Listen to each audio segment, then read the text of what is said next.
You're listening to the Comic Crusaders Podcast. I am your host, Al Mega, CEO of Comic Crusaders and Undercover Capes.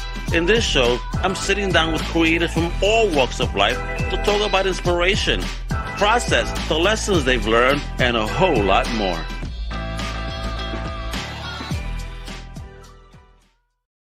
Wepa, what up, mi gente? It's your boy, Al Mega. Welcome to a brand new Comic Crusaders Podcast. And today, we're talking comics goodness, and good stuff. Let me tell you. First up, let me introduce. He is a publisher and the CEO of Rabbit Hole Studios, the one, the only Scott Humes. Wepa, how you doing, kiddo? I'm doing well. How are you? I'm doing fantastic. And let me introduce the writer of one of the dopest books of Rabbit Hole Studios. It's called The Lost Gardens, the one, the only, the uber talented Mr. James Babineau. Wepa, how you doing? Hello, great. It's great to be here. Well, thank you for coming on, fellas, to talk about the studio, to talk about this dope comic you guys have out. Yes, it's listed on Diamond, folks, so you can ask your local retailer to pick this up for you, all right? Yeah, do that. That's good. You better go to your LCS and tell them that you want The Lost Gardens, because trust me, you will want it. We're going to be showing you some trailers, some imagery, you know, not just of issue 1, but issue 2. Ooh, they're awesome. So, you know, let's get into it, fellas. Comic Crusaders needs an origin, you know, because every hero has an origin. You guys are heroes of the independent comic book universe, folks. All right? So let's start with the CEO over here, Mr. Scott. Let us know where you from, where you at, and how did you get into this whole, you know, crazy fandom of ours? It's quite the story, but I'll try to keep it condensed. So I'm from Brampton, Ontario. Originally, I lived there most of my life. When I was growing up, I was always into like video games, comic books, that kind of thing. And I tended to lean more towards stuff that wasn't superhero. One comic that speaks out to me, I was really into when I was younger, was called Echo. It's just it was, yeah, it's an oddity. I found it, I thought it looked cool, and that was more my jam, was weird stuff I could find. Through high school, it was a rough time for me in high school, and come the end of high school, the only thing I really had going for me was I was good at jazz saxophone.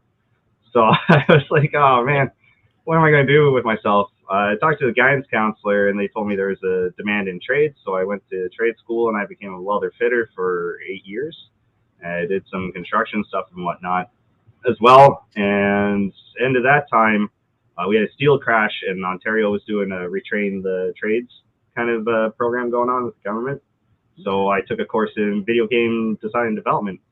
I figured, if shoot for the stars, if it fizzles out, I can go back to a shop or a factory or whatever.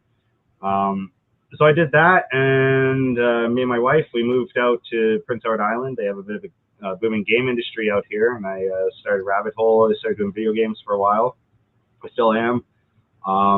We got a contract. It was big for us. We worked on Ancient Aliens, the mobile game. But when doing that, that was kind of a big changing point for us, because I'm the only coder. So if I'm coding Ancient Aliens, then I can't make anything else.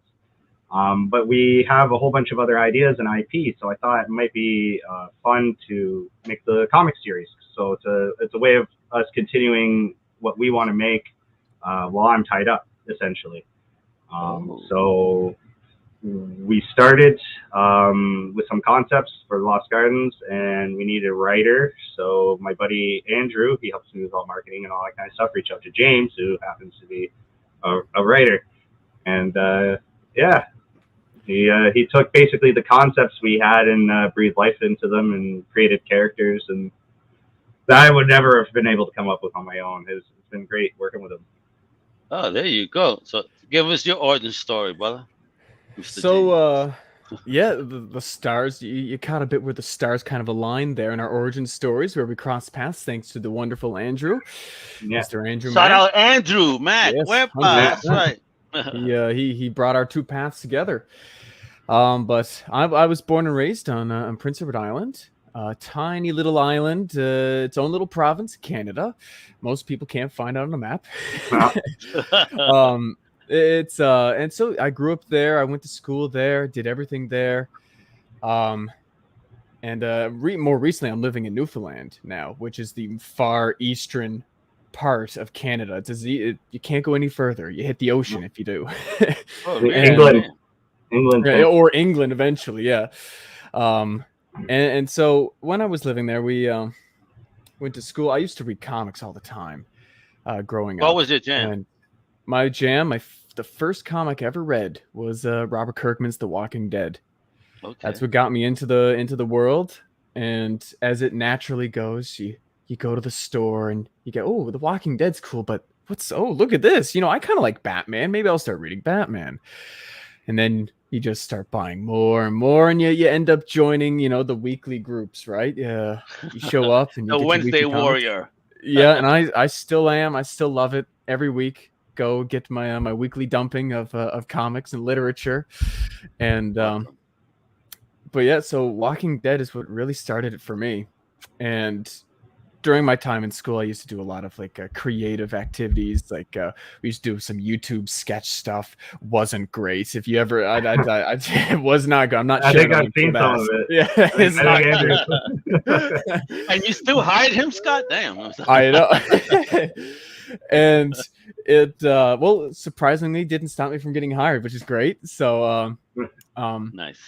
But yeah, no, and so I always had this creative bone, and I wanted to use that. And one day, my buddy Andrew was like, "Hey, you interested in possibly writing something for us?" And I was like, "Okay, sure. What is it?" And I've heard of the Lost Gardens before through Andrew and a couple of my other friends who worked with Scott. And I was like, "Okay, sure, that sounds great." And you start talking and we start chatting and conversations about world building, character development, the overall ideas of the story. And hey, presto, here we are today. Well, excellent. Yeah. So Scott, I need you to tell me, so the Lost Gardens, I know you're codifying it, you're working on this baby, you have this comic out. I mean, how do you feel working on this bad boy? And how do you feel about it being on this printed form now? And seeing it, does it inspire you even further? Yeah, well, when I was doing the game development side of it, at the time I was proud of it. But like anything you create, the older it gets, the more maybe you don't like it so much, right? So it was a while since I touched it, or it's been a while since I worked on the Lost Gardens, because I was working on other projects and other things that came up. But it was one of my favorite projects that we, like, conceptually, I really enjoyed. So when it came time, okay, let's make a comic book. Should we do a comic of this game or that game? Or like, what other stories do we have? I thought The Lost Gardens was the best fit for it. And I thought it was a great opportunity for us to rebrand it closer to the original vision. Because when I started on the game, we had limitations, like no budget. We had to work with what we had. Whereas this time around, we could work with, Deborah, who is, she was the artist on the remainder of the series from 2 and on.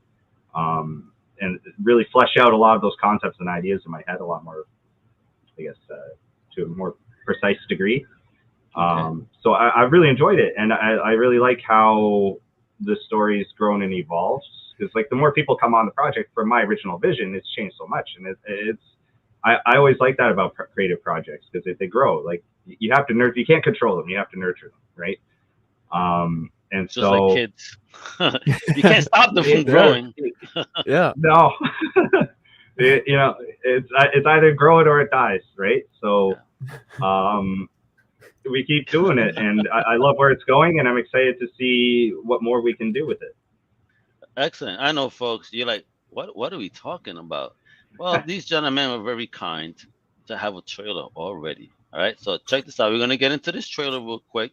We're going to keep talking about this wonderful universe, get to know these characters and and how they even came up with this sickness. It's wonderful, though. I'm digging it, because I'm a techno guy, so tech, futurism, all this stuff. I mean, wow, shit, yo, check it out.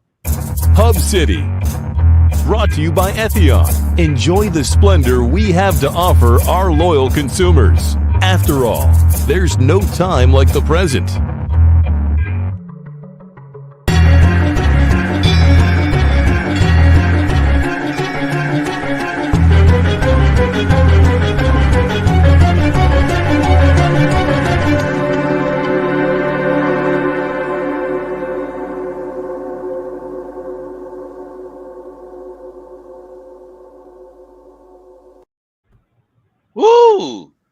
There we got tease there. Tease, folks. That's really a tease.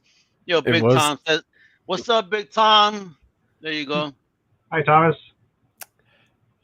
So talk to us about this world. Talk about this world, who those characters were. Because I had the honor, thank you, of reading that first issue. And I'm like, ooh, this is so cool. A lot of little tidbits here. Technology, futurism. I mean, wild stuff, things that probably are very feasible in the future. Yeah, it's the person you see in the trailer there. He's the main protagonist, Sean Myers.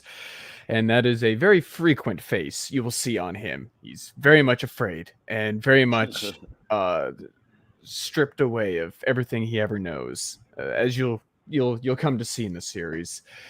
But it's set in this world. It's set in this world where it takes place in Hub City. That's our core setting, and especially in issue 1. You will notice that things change as the series goes on, and you're going to see a lot of change. Really? But from issue 1, we start in Hub City, and it is like, it's that place it's that classic sci-fi utopian foundation where you have this corporation that has essentially grown to be about the scale of a government, and you have people who are using technological cybernetic enhancements and implants that they use on their daily lives. For example, as you can see in the front cover, it teases that a little bit. The world it's driven by this like augmented reality. So everybody has these eye implants that they see what Ethion wants them to see.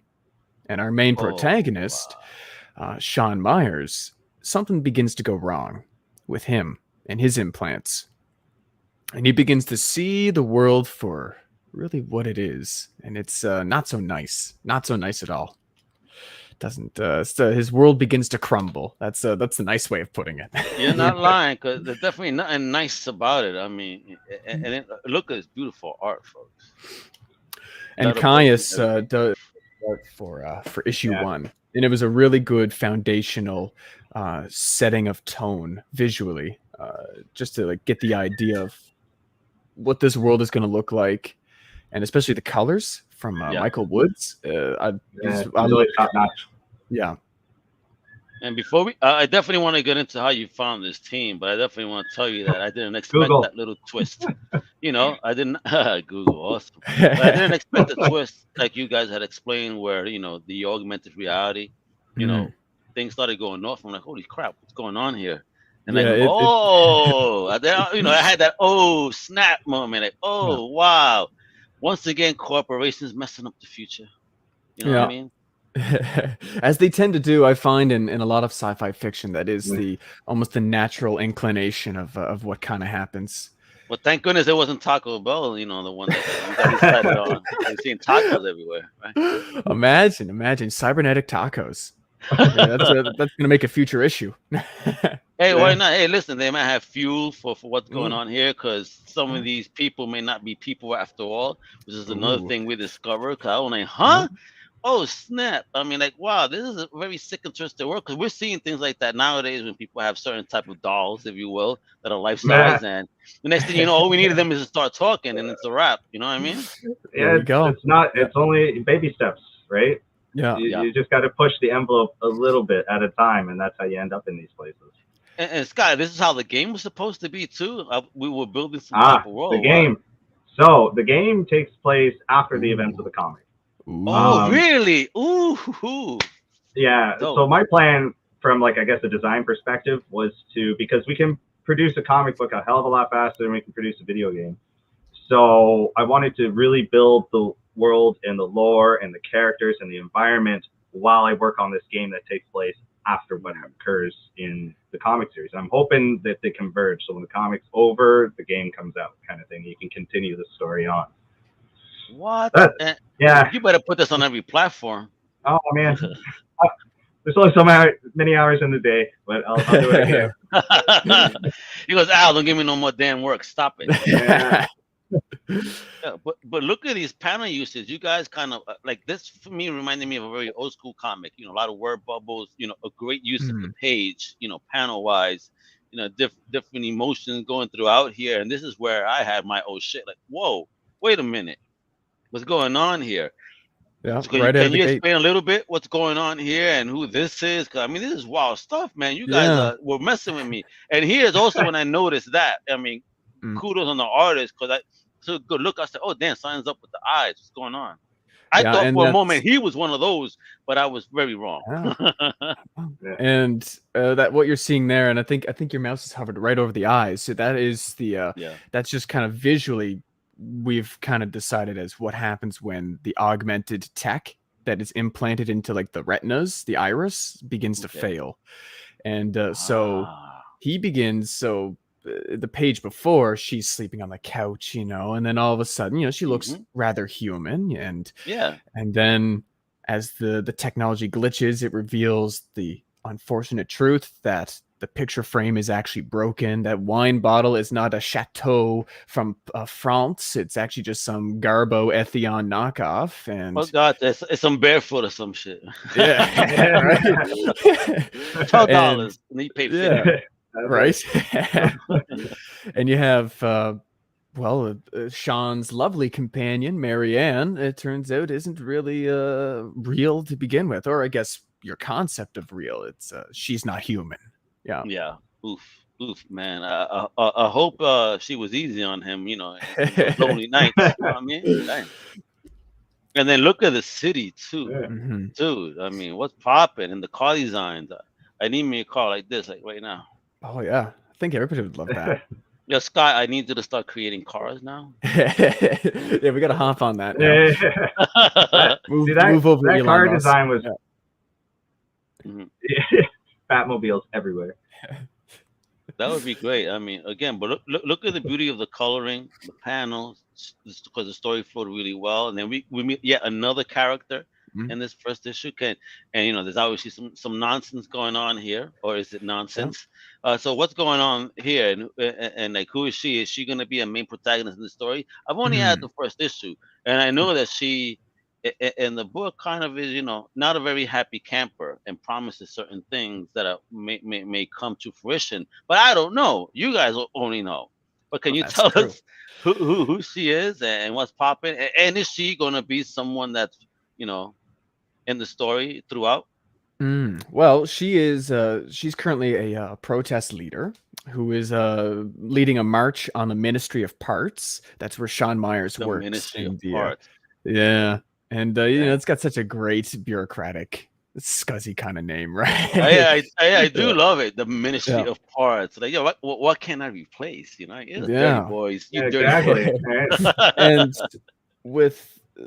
in this world, in this current like timestamp in the world, you have people who are being left behind by the idea of technological progress. People are no longer being able to afford upgrades to their parts that they've been acquiring perhaps for their whole lives. And it's more like it's almost like a comment on today's world, where you have these major technological corporations constantly pushing new updates, new technologies, forcing users in many regards to get the new one. Like, for example, the iPhone. No shots against Apple here, but I mean, like the iPhone every year, not my style. Yeah. But... Hey, look, we moved the plug from the top to the bottom. It's an upgrade. Wow. We removed headphone jacks. I know, crazy. I know, right? That's actually, how dare you?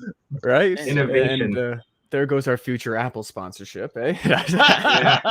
No, not to worry. I mean, I don't need them because I would say I'm the anti-Apple, so I'd rather take that Android money anyway. 100% support Android, right? Yeah. But it's that idea that people are being left behind, and eventually people are gonna get mad. They're gonna start rubbing against the machine, and this is what you're starting to see now is at this current timestamp. I like that. That should be a new band, Rubbing Against the Machine. Are we going to see them showcase the song over here? Come on now. in the future Madison Square Garden of this world. Come on, man. Yeah. I like that. But I know what you mean. It's true. I mean, I have an Android phone. I've had a Note 10, since it came out, and I'm starting to notice things happening where they're trying to force me. Like, no, I'd rather change the battery. You ain't gonna force me to do anything. Yeah. I don't want to. And then look at this, because obviously it looks like, I mean, that is a scary ass sign if you're at your work desk and all of a sudden it's like not productive and you get a call, the boss wants to see you. It's like, holy shit. So, everyone knows. Yeah, right. Like, where did this idea even come from? Because this is some scary ass shit. Like, don't get you're giving employees ideas right now. Yeah. Oh yeah. Yeah. It's we when I was writing this, it was just an idea of like, what can be the most like oppressive cubicle in the world. Man. Right. And this idea of like, you make a mistake and the machine, there's like whatever's regulating a lot of what's going on. It's like, oh nope, you just made a mistake, another mistake, right? So you are officially not productive. You need to see the man upstairs. Yeah, but is it a man? That's the other thing. In this crazy ass world, we don't even know. It's true. And well, the future pages in this very issue may reveal that. I'm not sure. Yeah, there's some crazy stuff going on here, but that made me put a smile on my face because I'm like, oh my God, the potential of this really happening, I think, is very real. Yeah. Oh yeah. And I think that's what makes sci-fi, science fiction, and anything set in the future so science nonfiction. Right. And what makes it so we're able to connect to it because the ideas aren't completely out to lunch. Like obviously we don't have cubicles where that's happening now, but like in 50 years, it's not out of the picture to that this could potentially happen. And you guys are like Star Trek with this one. This technology will come out, and then we're all gonna blame you guys. I know exactly. I'm gonna be 75 years old one day, and when my daughter tells me, "Oh, you believe that they put these signs on my desk?" Like, I know who invented that. Yeah, blame Scott and James for that one. Yeah. Look at my podcast from back in 2022. You'll find out. Yeah. We were all laughing. Yeah. Right now we're laughing about it. That shit won't be so funny when it happens. Nope. Yeah. At least they better send us a royalty check for it, right? they better, right? Discovered here. But again, it's just creepy, It says productive, and all of a sudden, he's doing things, and I can't wait till we get those holographic screens. There's some things happening like that nowadays. So you guys are definitely on the pulse, And then, that's issue 1. All right. Yeah. So you get this whole introduction, but now we got some stuff because issue 2 is popping, right? Mm-hmm. Yeah, it is on the way out soon. Oh my God, on the way. Well, out. It was in August previews. We're on number 3 for September now. Woo! Look at you guys chugging along, kiddo. The rabbit hole about to fucking, blow up that hole so the world was popping. The rabbit's coming out of the hole, kiddos. Let me tell you. All right, and talk about this cover. Amazing cover. Yeah. By the way, it's one of my favorites. Yeah. Yeah. Who did this one? Deborah. Yeah. Deborah. Wow, Deborah. Jeez, Deborah. How did you? I'm never gonna try to pronounce her last name. That's okay. I'm in your world. Don't you worry. I got lucky with your name. So talk about how did you meet Deborah? And then this fantastic piece of art. Wow. So Caius did a bang up job on issue number 1. But the problem was he was getting really overloaded with work. It was fine while working on number 1 because it's like, we're putting it out on our own, so there's no real deadline to it. But for 2, 3, 4, and on, we needed it to be a little bit more consistent. So Caius was fine. I think we're going to work with Caius again actually because we got some more city stuff coming up, and Deborah would prefer someone to work on cities. But at any rate, so I started looking around on Facebook groups, and I seen Deborah put a post out for looking for work. I seen one of her. She did oddly enough, she did a city scene that I thought was really cool, and I thought it'd be a good fit. I don't want to do cities, but did a city scene. How fun! Yeah, it was a city scene that sold me on her, and it took some convincing actually to get her work on the project. But I think she's done absolutely fantastic. She's really embraced everything that we've done with it. Yeah. Oh, that's great. That's great. I'm digging it because this is a beautiful cover for sure. And what is this black thing? I mean, is that just in his imagination or what? Because that's scary. That's Yeah, fear. that's fear. Yeah, And fear. whether or not That's it's the real, big baddie. yeah. Fear. Oh shit. Yeah. Yeah, there's a Oh, wow. supernatural side to this series. And look at this cover of issue 3 that you mentioned that you know also in preview. Wow, look at that. So wait a minute, I didn't meet all those people. What's popping here? Yeah. Oh, have to read and find out, I suppose. Yeah. Hey. So no, we can. Yes. So in issue 2, Sean meets the big baddie Fear. He encounters him, but after that issue, he ends up in this world that's like a wetlands area. And but he's like completely unconscious and banged up. And these people, you meet them in this issue. They find him, and the story kind of carries along with like where Sean's going. But he's got a couple lines, and that's about it in issue number 3. Yeah, it's more about the environment and the new. Yeah. Oh wow! I just noticed. What the hell is this? Yeah, that's our good friend the Grog. That's his name. Yeah. All our covers are full spreads. Yeah. Yeah. I'm digging. Is that an intentional thing to do that full spread like that? Yeah. I always thought that it's space, right? And I no one's banging on my doors to put ads in our books, so we may as well make use of the covers to make them special. So are you telling me once they bang on your doors, we're not gonna get full spreads no more? No, I think I'll always do full spreads. We'll just add more pages. There you go. Yeah. But this is the gorgeous cover. Is it also by Deborah? Yeah, everything forward is Deborah. Wow, she is a beast. My gosh. She is. She can bang a comic out in like 2 weeks. Done. What? Like, beautiful. She's fast. Ooh. Oh, look at the cover of 4. Holy smokes, this is something out of a horror story. Oh yeah. Whoa. Look, what's that symbolism right there?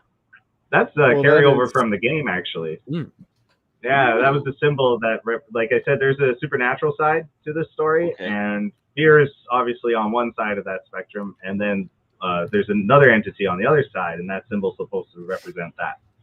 Ah, check that out, man. Okay, dig it. Ooh, number 5. Look, folks, we keep finding out. This just keeps going. Look at this monster. Yo, what happened to homie? Oh man, okay, I gotta read because now I'm concerned about homie. Yeah, look at his eye. Look at those hyenas. What is going on? Talk about lost gardens. Is he lost in the garden? Is that what that's happening to him? Well, no, he's on a little bit of a test there. Yeah. What I can say, I think what we can tease is Hub City isn't just the only setting in this story, and you're going to see lots of interesting and cool dynamics occur in different settings, different townships. You're going to meet new characters. You're going to meet good and bad. You're going to get the good, the bad, and the ugly in this story. Oh yeah, and lots of ugly. Oh yeah, a lot of ugly. And it's really about Sean, and Sean wants to find something real. Okay, that's what he says in issue 1. He wants to find. He wants just one thing, one real thing, and all I can say is he's going to get more than he bargained for in this series. Oh, you want some real kiddo? I got you. I want some arrows chasing your ass. Yeah, reel it up for you. Whoa, I'm digging it. The concept is sick. You guys are sickos. Oh man, we go to issue 6 even. Is that? Oh wow! I just realized what was there in that back issue, in the back cover. Whoa. Yeah, we try to have fun with it. Yeah, it's one of our another creature for the bestiary. His name is called. He's a slughorn. The bestiary. So what is that? That's what we're gonna. I think they have to call that like a collecting of creatures and plants and all that. Yeah. Yeah. So all the different creatures and everything. Like we're working on like a little side thing where we're trying to make little biography pages and bestiary pages. So if we ever do a trade or a larger book, we can have all these extra pages where you can get extra information about the monsters and things that Sean encounters. I almost feel like this is Pokemon. Gotta catch them all. Whoa! I mean, I ain't trying to catch something that looks like that, though. I'll tell you that much. Yeah. And that flower looks like it's some future weed or something. My God. Future. That fixes Maybe it your is. eyes Brought to you real by quick. Ethion. Hey, right, that fixes your eyes real quick. Oh, issue 7. What, is this an ongoing story? Yeah. Yep. Oh, We got up to Thank issue you. 7, and then Diamond came on board, so we stopped so we could get ready for the Diamond releases. Mhm. We're up to 3 now. wow, Yeah. guys. Congrats on that. Because, I'm so used to seeing limited. For Mhm. you guys as an independent studio to say, nah, we're going to go ongoing? Fuck, bro. Thank you. This is what we want.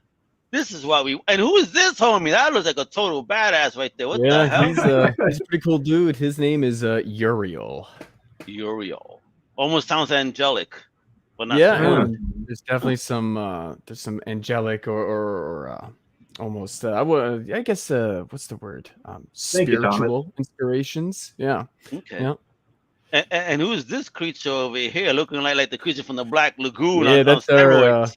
that's the Grog from issue 3 on the back cover. Oh, word! That's the Grog, like standing up and full. Mm. Yeah, and Thomas is feeling the artwork. He is feeling the Awesome. artwork. Thank you. Yeah. Deborah is this, she rocks it. Deborah is really a beast, yo. My God. Yeah. We should have And, Deborah here too, so that we should could hear these flowers. She's a beast. Oh, and who is this? What the heck? Armless guy. He can't serve me anything. What is he? He's useless. Yeah, I added he's our friendly. I threw in a couple of panels from other stuff in that folder. That guy's from issue number 2. Sean ends up exploring an abandoned subway station that he doesn't know how he got into, but so there's like old broken down Ethion things kicking around, and he doesn't really know. But he runs into this service robot while he's there. Oh, really? Is he the one trying to sell me a Metro card back in the future? Yeah, exactly. Whoa, the kiosk. Look at this guy. I love Kiosk the design too, yo. Very kind of Battlestar Galactica, but just head wise, but then the frame is very different. Very Terminator-ish, if you will. It looks Whoa. like the last guy from the Terminator. Yeah, I love just the whole collaboration with the art team. It's amazing. Look at this. Like, this is creepy, dude. Yeah. Oh yeah. There's a lot of horror influence in there too. Sci-fi and horror. Was he having relations with this robot? Because he thought it was his wife. See it in real life. But when you see this in real life and you're doing certain things, and I see a mouth like that, I'm like, what the hell was I doing? No, he thought it was his wife the whole time. Whoa. See, I was thinking about like things like that, right? Like what you're saying, like if she's a robot, how doesn't he know? But I was thinking Ethion could have like nervous implants in their skin, so when when they can send signals when you were to go to touch something, so you'd be able to you could have a cube, but if the AR is sending you information that looks like an apple, and then when your hand goes to touch it, it'll send signals to tell you it's an apple. It's an apple. Gotcha. Gotcha. So if that all starts to fail, exactly. Yeah, it's all up here. The more they can control what goes in your brain, the more they can control the world around you. These guys are trying to mess up our future, folks. You hear this? Oh, what? Yeah, that's right at the end of issue 2. Yeah, that's where they just find them. Yeah. So they just find them laid out, bleeding, and some obviously issue 2. Some. Yeah, it doesn't go. Yeah, he has a bit of a rough go. Yeah, and that's like. He'll be all poor right. Sean. He goes. Homie's about to bleed out, yo. Look at this, yo. My God. And see, folks, isn't that a dope like artwork and whatnot? This is where you got to follow them. So right now, where's the arc up to story wise? I put it says past 7. No, you don't have it past 7. You guys really pause at 7 just to make sure that. We're going past 7. Oh yes. 8's pretty fleshed out. Yep, I had the script written for 8, on 9. and I'm currently writing the script for number 9 right now. Oof. And in terms of the long-term plan, we do have, if we get the chance to do it, we do have a story. We have a story of significant value that we want to tell, and it'll carry it forward for a good while if the world, if the stars align and the world works out, and you get that chance to tell that story, it's going to be there's going to be a lot of payoff for a lot of readers who join in the beginning. I gotta ask. I think it'll have a lot of impact. I gotta ask, when Scott presented this to you, James, how did you feel that, did he tell you early on, this is going to be ongoing? We're going to go as long as we can. How did you feel about stepping up to that type of challenge?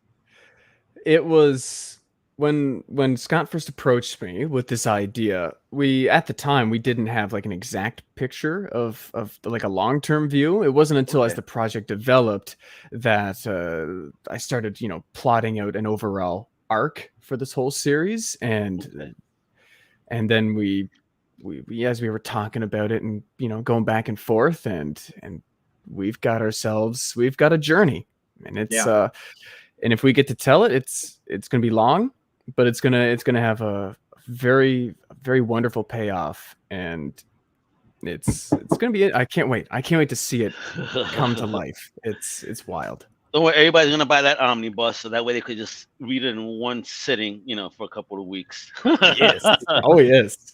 Yeah, if we can get to the omnibus, we're doing very good. You're going to get to it. Everything is manifestation. I really believe in that. That's a non-technological power, but manifestation is real. Yep. So we got to make it happen. So, so Scott, talking about the game and this, like, how many issues you think will be out before the game is released, and will the comic book continue even after the game? So the game was in a different form, I imagine. Like I'm a big fan of endings.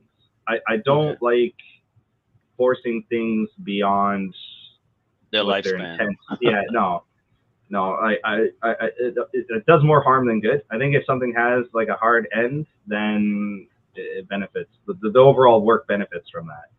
So the Lost Gardens comic series itself will have an end. We've talked about doing like offshoots of other character arcs and other things that are going on in the world, which could be fun to do, which would keep it going in some form or another, I imagine. Yeah. But then when as far as the game's concerned, I'm stuck on a number of things, like how I want the overall experience to be. So it's like I have a bit of a prototype I've been working on and building, but I gotta get like, there's things that you gotta decide early on in game design that like has huge impacts on the overall experience of the game. So like it's something simple as, can you climb, right? Because if it's yes, then your entire level changes, right? So if it's no, then and how does climbing impact the game and things like that. So I'm struggling with, because I'm just not sure where to take it. I'm leaning more and more horror, which means less and less climbing on shit, I guess, right? Because the more you can explore the environment, we don't want to avoid the killer. We don't want to avoid the killers. So yeah, I don't want to be climbing like like a cat that I saw when he was attacked by a coyote, and the cat was fighting that coyote for a minute, right? And then the cat realized, I'm not gonna beat this coyote. He started climbing. The coyote tried to grab him, but like no. And this cat was hanging on for dear life. I was like, okay, so yeah, we don't want this to hang for dear life. We want to be able to see. But a horror is great because horror is where it's at. This is what me as a gamer as well, I want more horror, I want more fun like that. I want to see awful killings on video games. Yeah.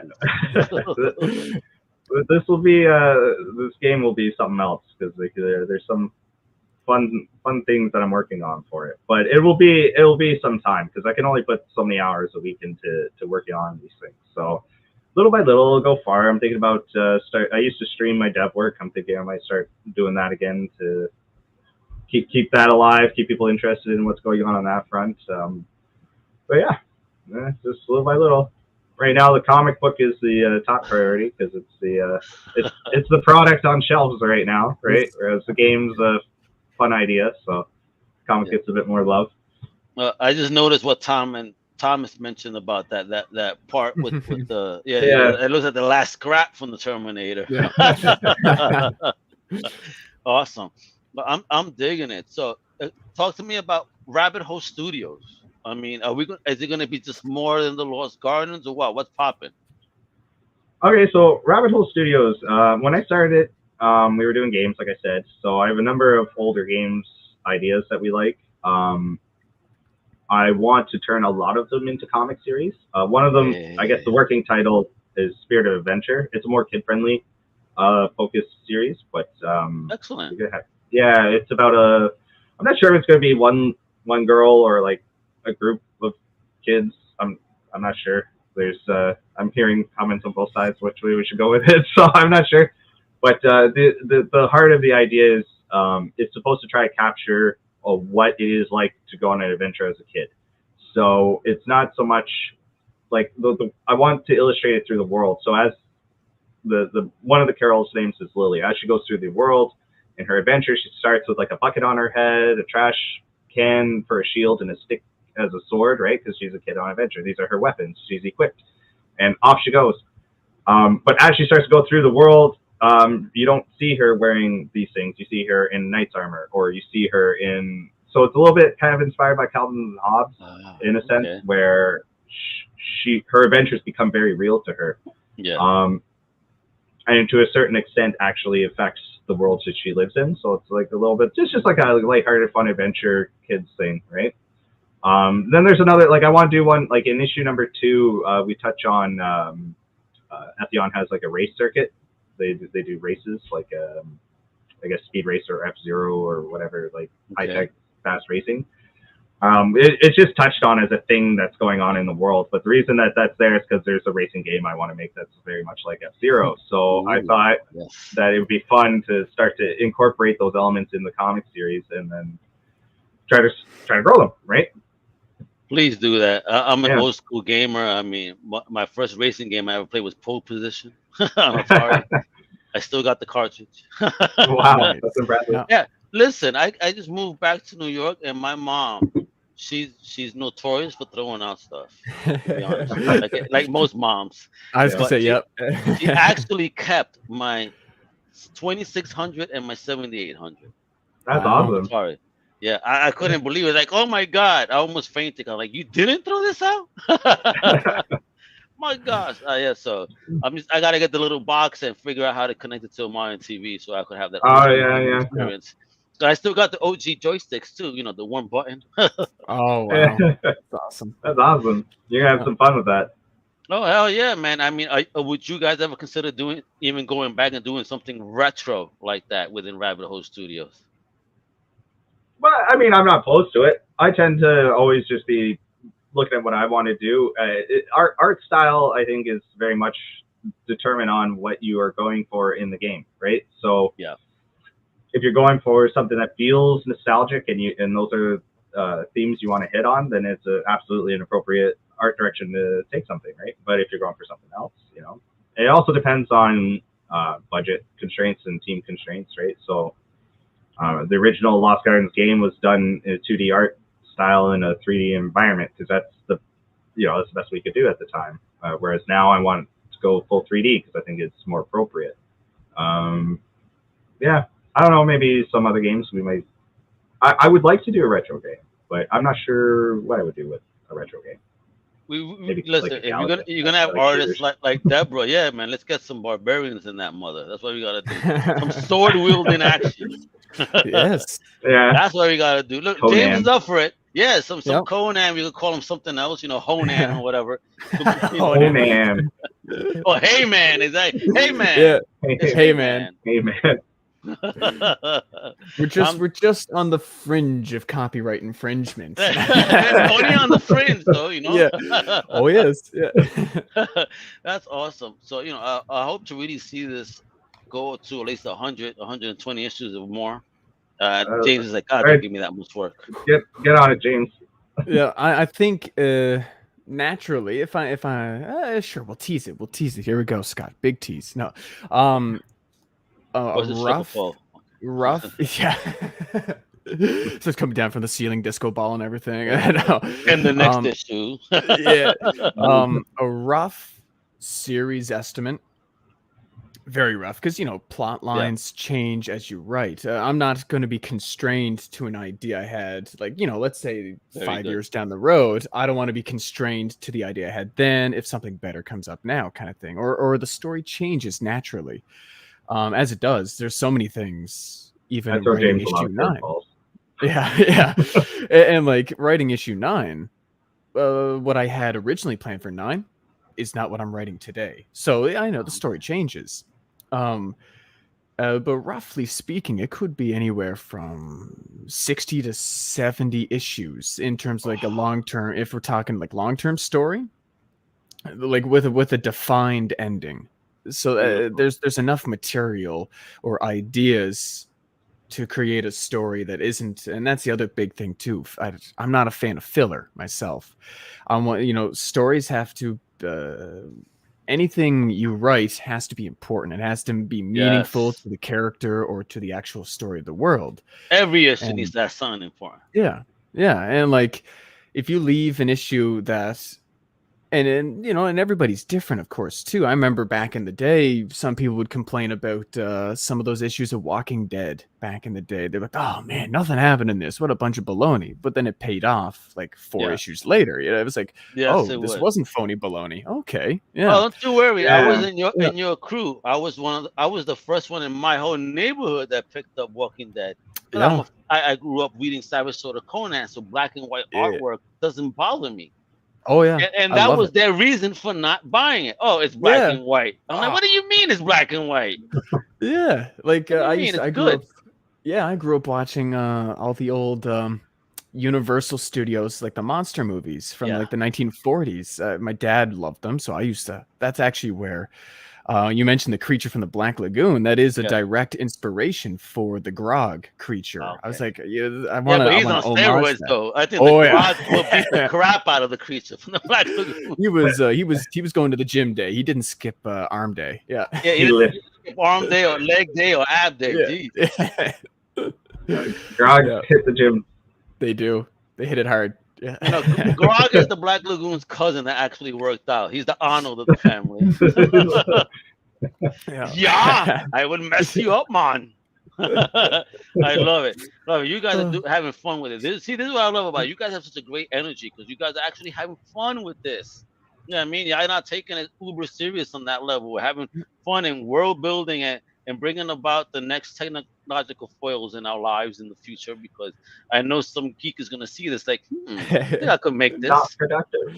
Yeah, like that. I swear to God that if I am in the future, if my desk lights up like that, I'm going to curse you guys out. You had to introduce this, didn't you? I'll curse myself if that happens. James will be laughing. Oh shit! Could you imagine Scott sends you the message on your desk? You're being non-productive right now. Yeah, I'm like, oh my God. Yeah. Scott. Oh, nah, for real. You guys are awesome. So, what else is in the future? For Rabbit Hole, for yourself, Scott, for you, James. Like, let's start with Scott here. Like, what's in the future? What does the future hold for you? Okay, so the next couple of months is just trying to push for Diamond while we get that sorted out, and then we gotta get issue number 9 finished up, and 8 obviously. But we've got some outlines done for the what are they called? Not the layouts. Okay. For line art. Yeah, for the number 8 done. James has a short series he wants to do that I think we're gonna try to do. So Rabbit Hole is gonna do even more stuff outside of the Lost Garden. Yeah, for sure. Yes. I think from both, like, we have the ideas, so we should be making them, and from a having more offering, right? Not everything we do is sci-fi fantasy. We do, what is it? Medieval comedy, James? Medieval comedy. Yeah, one of the. There's being a writer, there's too many ideas up here. It's like a big old soup bowl, really. Like, there's at least a solid 5 ideas I'd love to see the light of day. But definitely one of the more prominent ones. It's the working title is The Noble Quest, and it's a sort of a medieval fantasy. It parodies a lot of the genre. So there's some comedic elements, but there are also some I will say there's at least one gut punching twist in this story. It's going to designed as a limited series. I know we love limited series here. but this one is designed as like a 9-issue limited series. It has a start and finish. It's like a maxi series. Limited to 6. I would call that a maxi series. True. Anything between 9 and 12 is a maxi for me. Yeah. And I mean, I know those are old terms, kids. It was. Old Well, terms. actually, I remember seeing that it still comes up there with a lot of DC comics. They post some 12 issue maxi series that run for a whole year if they don't get delayed. Oh God! Don't talk about delays, man. Yeah. I hate delays. I love delays. I mean, yeah. DC was notorious with them, especially when Mr. Lee would work on them. It's like, oh my God, will this ever see the light of day? Why the hell am I collecting this? I would forget. Like, I would be looking through my box. I'm like, wait a minute, where the hell is this issue at? Yeah. 10 months. Yeah. Personally, as a comic fan, did you ever read Afterlife with Archie? This is a few years ago now. Yes. Yeah. Afterlife with Archie actually was pretty cool, but then it was delayed out of delay, and my daughter would be like, when's the next one coming out? Yeah. I'm like, I don't know. I'll be like, Scooby, I don't know. Right. And now, of course, behind the scenes, the guy who did that series, he went off to do that Riverdale TV show. And so, I mean, clearly life priorities took a different path. So unfortunately, it left us poor comic fans of that series in the wind. But yeah, it's well, that guy needed to be more like Scott, doing multiple things. What's going on? Yeah, I don't know. But it's I hope in the future. I'm not one of those. I'm not a creator who gets bogged down in delays, but I mean, life happens, I suppose, and I can't control the future, but I aim to not have delays as a creator. But see how it goes. Thank you for that aim. Yeah. Hopefully you achieve the goal. Yeah. Fantastic. Yo, you guys are dope. And with Rabbit Hole, thank you. Another awesome independent publisher. I mean, this is what we need more of in the world, and your enthusiasm is great. The book is gorgeous. So, guys, for real, ladies and gentlemen, hit up your local comic shop for The Lost Gardens. It is a fire book. I mean, you got to follow them everywhere on Twitter and Facebook at Studio Burrow. And then you can follow this comic on Instagram and Facebook at Comic TLG. This is fire. Flowers time. Thank you both. Thank you both very much for being bold and brave enough to, put your vision out there, share that with the world, and create some awesome stuff, build a team, give people opportunity. That's really special and amazing of both of you to be able to do what you're doing and spreading this, entertainment to us, little comic fans out here. But this is a beautiful and wonderful product, and I wish you guys nothing but success. Comic Crusaders is on your side 100 because this is great. This is right up my alley. Again, it's technology, it's futurism, there's some real wild stuff, and the fact that you guys are gonna do ongoing, like kudos. Most independent people I talk to, it's always a limited. But nah, thank you for cheering me up. That I'm gonna have a whole collection. I'm gonna probably fill up half of a small box with your issues alone. I would love that. That'd be great. I would love to see beautiful. That. Man. Let's get that done. So, guys, last question. Actually, two more questions. All right.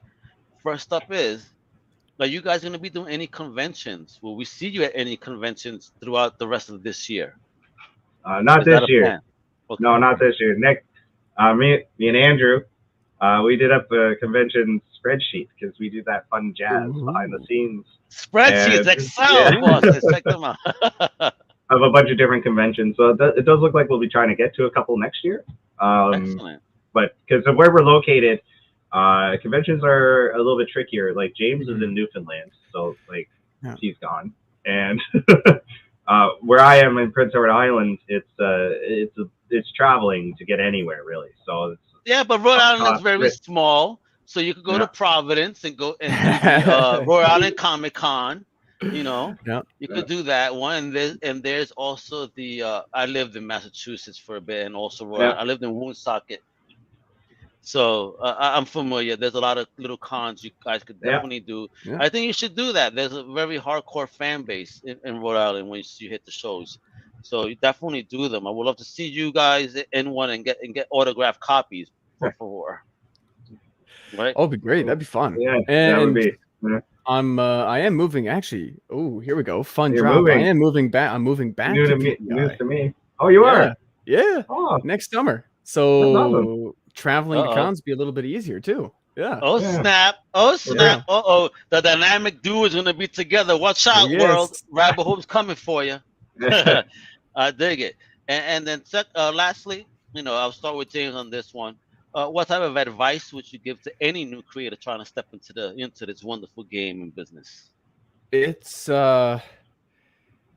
definitely it's a tough market to crack into. And I've learned that just from research or just from being a comic reader, an avid reader in the industry for a long time. It's tough to get into, but once you get in, it's like any career, right? Like once you're in, and so if to any like writers or like I'm a pretty new writer myself.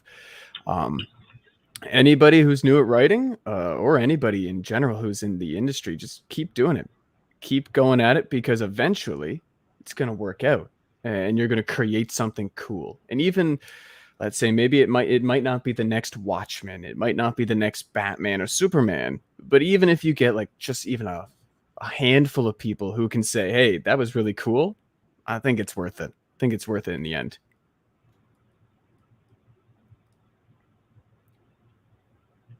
Oh, sorry. I think you're muted. I think you're muted. Yeah. Not think I was. So what about you, Scott? What about you, Scott? And because you're doing so many things like the gaming, then publishing, and running a company, and and I see your crib back there. So you also have a day job as a daddy too. So I mean, 24-hour job. So what type of advice can you give somebody in your space? Well, I guess it depends on what they want to do. Like there's, as I've learned, there's two sides. There's a creator side and there's a business side, right? So if all you want to do is create, then like fill your boots, right? Create all day long. If that's your goal, then like just do it, right? If you want to try and make yourself a business out of it, then I would say the most important thing is like if it depends on who you are. Like someone like me, I'm in a little bit of a different position than a line artist or a colorist. I would say produce. Like if you're a colorist, I would team up with a line artist. Obviously, they would probably love someone to work with. But if you're a line artist, try to produce as much as you can, and like to completion is the important thing. Is completing projects that you set out to do. Because if you invest, like I'm not so sure on the comic side. I have less years under my belt here than I do on the game side. But on the game side, and comic world and the game world, they don't seem a whole lot different from each other. But the indies in the game world, they invest huge amounts of time in tons of incompleted projects. And the problem with doing something like that is you get really, really good at how to start a project, but you have no idea how to actually complete anything. No follow. You don't develop exactly. So you don't build any of those skills, and then you don't develop, because that side, the finishing side, will have benefits for the next time when you go to start a new project, because you'll be like, oh, I didn't know about those things when I started it. Now I can know about those things, and you can make the project better, right? And I assume the same thing would come with comics, with your layouts and where you choose your pages to go and the flow and all that kind of stuff. So working through to this completion, whether it's like even one page thing, it's the important thing. Putting it out there, putting it out there, putting it out there, putting it out there. I'm sorry, I do gotta ask one more then, because like you just said that you come from gaming and you're going into comics. How was that learning curve like for you, Scott, to be able to build something like this? Yeah, it certainly was. It was there, because from the game, like when we work with artists in games, you usually have one like head honcho artist that's like the lead artist, and they'll do a lot of the concept art and establishing themes and vibes and that kind of stuff for what you're working on. So they'll do environments, they'll do characters, they'll do props, they'll do everything basically. And then you'll have other artists that will take those things and turn them into actual game assets, like whether it be a 3D modeler or pixel artist or whatever you're working with for your team. So when I went into comics, I assumed it was similar, where there would be, you need a comic artist, and that is what they do. And that's not the case, because there's line artists and colorists and letterers, right? For me, it was a little bit hard to get my head around, because I mean, why don't you just color it when you're there, right? Because I'm not an artist. Yeah. But Yeah, you're there, color. I hear you, brother. Same shit I would have thought. It's very much.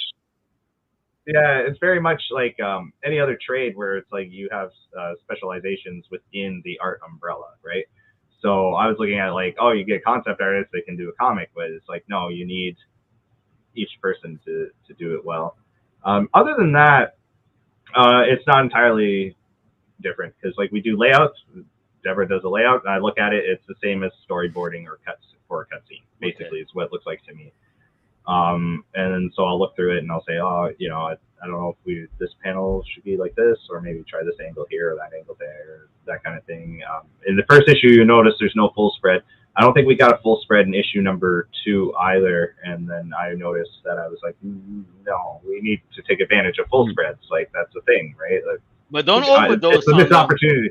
I don't know. I like them. They're fun. Yeah, I like them, but I think that not doing them in every issue is actually a good thing because when it happens, it feels very special. Like, oh, and especially if it's something significant. You feel me? You know, so you're on the right track because you keep teasing us. At least through issue 1, I didn't see that, so it's great tease. You know, I would like to see something, you know, like a grand moment be something that's a 2-page spread. You know? Yeah, I think actually it's only issue 5 our first like full spread. I believe there has we've done like a 1-page splash in quite a few issues. But in terms of the full 2-page spread, there's only been, if I remember, there's only one. There's only one so far in terms of a whole 2-page spread. Only one. Yeah, I can. If there's somewhere I can share it. I've shared it around a ton. It's a terrifying image. It is. That's like nightmare fuel. Yeah. Well, you could bring it up if you want, because on the bottom of your screen you should see a share button. So if you bring it up, you can share the tab. If you have one screen, if you have 2 screens, then just move it over to the other screen. If you like you know, have 4 screens, and then you put in whatever screen you feel comfortable. What's on my screen? All right, share screen. Yeah, let's do that. Technology is wonderful, isn't it? Like entire. It is. We're able to do this. It's like it's crazy. I've been eating this up even more and more. So let's add that bad boy. Whoa! Whoa! The infinite rabbit hole. Wepa. Oh, that's hilarious. Yeah. Talk about it. There we go. Oh. Yeah. It's Wow. so far the only 2-page spread in the whole series. And now as that of looks issue significant. 8. Yeah. That looks like something significant is popping off. OMG. That is some scary business. Yeah. Is this why I don't move from certain dreams? Somebody stepping on me like that? Jesus Christ. Yeah. It's horrible. When fear pops up, we try to make it significant, because that is going to be a huge influence on the main character, Sean. And it's going to drive so much of the plot. This would be such a crazy TV show if you guys. My wife tells me that all the time. She told me to go pitch Netflix, and I told Netflix, they say, "Who the hell is this guy?" Yeah. Yeah, go to Netflix. Well, you got options. You got Netflix, you got Hulu, you got Amazon, you got Tubi, you got Crackle, you got Popcorn Flicks. Go ahead, I'll drop them all. Streaming is becoming the new cable. Like, you know, that's there's true, many options out there. Yes, sir. I wouldn't even know where to begin. Be like, hey, I got this comic. You want to, fund the show? Feel like you're like shopping around, like here's my comic book. Let's make a show out of this, and I will take no for an answer. Yo, listen, rabbit hole, I think, is where the business is at. You know, thank you again, guys, for being, that to bring something new, something fun. You know, and I can't wait to see this whole universe get together with the games, the comics, and let's manifest the future TV show or film. It'll be a trilogy. If it's a film, let's get it done. Ooh. Right? I think a TV show would be better. You get more time. You get more time to build character relationships. Oh yeah, and James better be involved in that writing of the TV show. Oh, there we go. You did a hell of a job with issue 1, my brother, and I can't wait to read the rest. Thank you. And thank you, Scott, for opening doors and giving people like James and others such a wonderful opportunity, man. It's just great. This is the spirit of indie, folks. This is what makes indie comics amazing. You know what I mean? They ain't stuck with history or nothing. You're just bringing forth new stuff, and this is new. as fresh concepts as you could get that are actually a lot of fun. So I really can't wait to dig into the rest of the series. And once again, folks, please follow Rabbit Hole Studios on Twitter and Facebook at Studio Burrow. That's STUDIO BURROW. You can follow the comic book story on Instagram and Facebook at comics COMICTLG. You heard? Much love to both you, James and Scott. Thank you so much for your time today. I truly appreciate it. And thank you again for allowing me the honor and pleasure of reading that first issue, because you're hooking me like a fish. So good stuff. And the family, guys, you know what to do, right? Follow everything Comic Crusaders at comiccrusaders.com. We drop in new shows all week, awesome content, previews, reviews, the whole shenanigans. Check out my extended family over at undercovercapes.com, because Johnny Hughes is going nuts with awesome outside the panels episodes, Definitive Crusade, No Prize, Old Timers. We got it all, folks. You know what I mean? If you like it, we got it. Wepa! That's right. And so with that, thank you again, folks. Hasta la próxima. Tune in next time, all right? I'm Al Mega. Thank you so much. You amazing creators. Hasta la próxima. Bye. See. Thank you for listening to the Comic Crusaders podcast. If you like the content, please subscribe and turn on notifications. Also, please visit comiccrusaders.com and our extended podcast family over at undercovercapes.com. And also, make sure to download the Comic Crusaders app on the Google Play Store today.